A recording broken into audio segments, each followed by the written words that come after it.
first off, like to really say that the football team we played today, with the adversity they faced in their travel, they came out and played an excellent game today. Gave the Reddies all that we wanted, and it's a great football game. I'm proud of the way our football team responded down the stretch. We did exactly what we needed to do to win the football game. We've leaned on our defense throughout the year, and they came through again with a excellent stop there on that last possession. And offensively, I felt like we moved the ball when we needed to. We scored some points, and looking at the stats, they pretty much won the statistical battle. But that's been our story all year. We haven't probably been yardage-wise the team that will just jump out at you, but we've got a solid team, solid offense, and we kind of grind it out and make the game ugly sometimes. And we did what we needed to do to win the football game down the stretch. Well, leading into that drive, we were able to make, I think, 1 or 2 first downs, made them burn their timeouts. They have 1 left. I thought that was one of the key factors. Their quarterback did make a couple plays there with his legs. He's an excellent player, and we bent a little bit right there, but we didn't break. Tyson came up with a huge interception. That last defensive play of the game, we had another interception where we knocked it out of each other's hands right there, which was not a great play on our part, but it was like the shortstop going back and running into the center fielder type deal. But they've got a good football team. That quarterback makes a lot of things happen, and he's hard to contain. I mean, he's a difference maker. But we held on, and we gave up some yards, but at the end, we came out ahead. Well, historically, it's huge for our program. It's our first playoffs victory as a Division II school. First team from the Great American Conference to get a playoff victory. So, a lot of people, I know our kids brought it up to me out there on the field after the game. Last year when we lost to Ouachita Baptist, our last game of the year, they said the headlines of the Arkansas Democrat Gazette was end of an era. Well, I think that we pretty much changed that, and maybe the era's not over. Well, the biggest thing we really talked about, we had to be a lot better offensive team on first down specifically to, for us to be successful offensively, we need to get 4 yards on first down. And they did a good job of limiting us at times on our first down plays, and it got us out of our rhythm a little bit, made us call some plays that we're not real comfortable with. But overall, we just came back and pretty much did the same thing offensively and defensively. I think our kicking game was big. We made some big plays with our returns, punt returns and kickoff returns were big. We didn't punt the ball as well as we wanted to, but we broke out Dallas with his exceptional kicking, did a great job. We got one pinned down there close to the 1 yard line. He's not a great punter, but he's adequate. Quarterbacks could kick, and it was when Kevin Rogers was here still.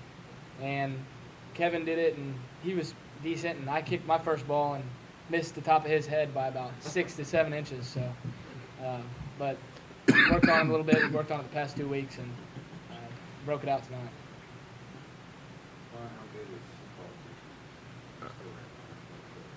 This is the best defense that we've played by far up to this point. But the O-line did a real good job, stayed consistent, and we got the job done.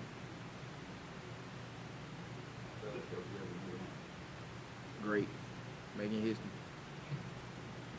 That was Pop coming in, taking over this offense after prolific career that Rogers had. How does it feel to come in, step into that role, and win a playoff game? It feels great.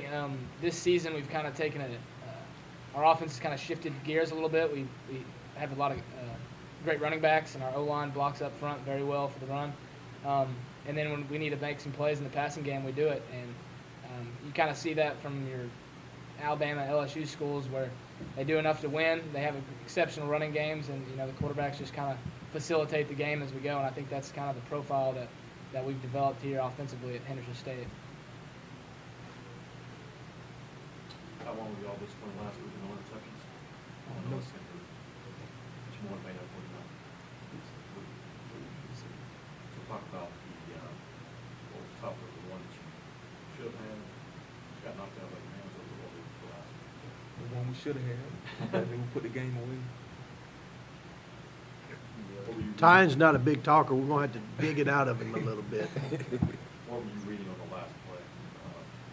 I was just like the coaches like at practice, like they were digging it through my head, like step up on the dagger, or whatever, like come across the field. So like I was reading the quarterback eyes, then he threw the ball, and it was just a play I had to make. That's a play they had hit us on earlier in the drive before. We got the pass interference and they caught it. It was the exact same play. And When he's rolling left. yeah, he rolls back and throws a throwback. And they've hit that play all year. That's kind of their go-to play in the clutch situation. And I know that we've worked hard on it. Tyon did a great job of reading that play there on that last interception. We were in cover 2, and he just sank back, read it, did a great job going up and getting the catch.